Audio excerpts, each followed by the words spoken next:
Good morning, lawn innovators. It is Saturday. We got about 1/10 of an inch of rain last night, which is disappointing, and that's what we're going to talk about, is this drought, the weather conditions, where we are now. The biggest thing is, like, I just watched a huge thing of rain kind of fade out about an hour away from where I am.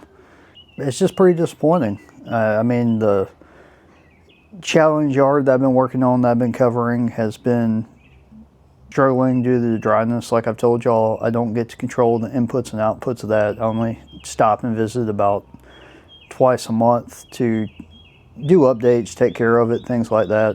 That's part of the reason why it's the challenge yard. I don't get to take care of it every single day.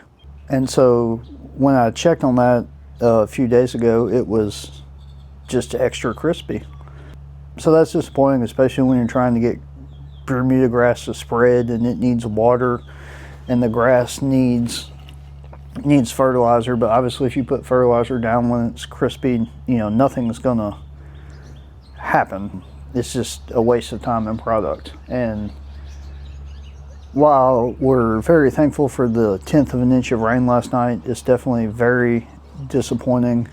As you know, as we covered, lawn season 2026 started in September. So if this drought continues on, it feels like 6 to 7 months of work basically just be a waste of time. I know it's not totally a waste of time, but you have to start asking yourself, like, when do I let go of the watering? When do I, just let it go dormant and just wait? Maybe that's a good time to focus on maintenance tasks, get the oil changed in the mowers, get, backlap the reels, that kind of thing.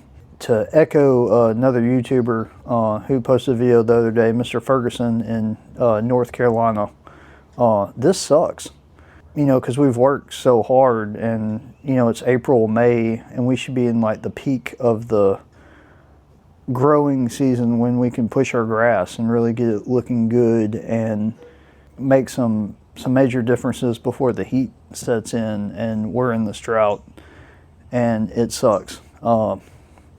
So we're thankful for the rain that we got last night. We're going to hope that we get rain this weekend.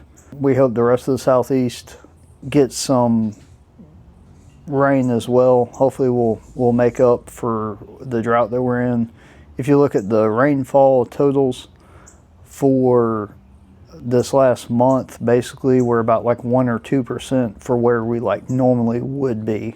Where, Texas, certain spots of Texas are 300 to 600%, but they're really the outlier in the South.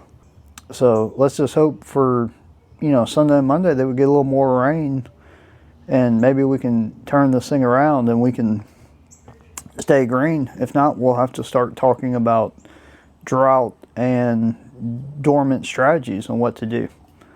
Thanks. Bye.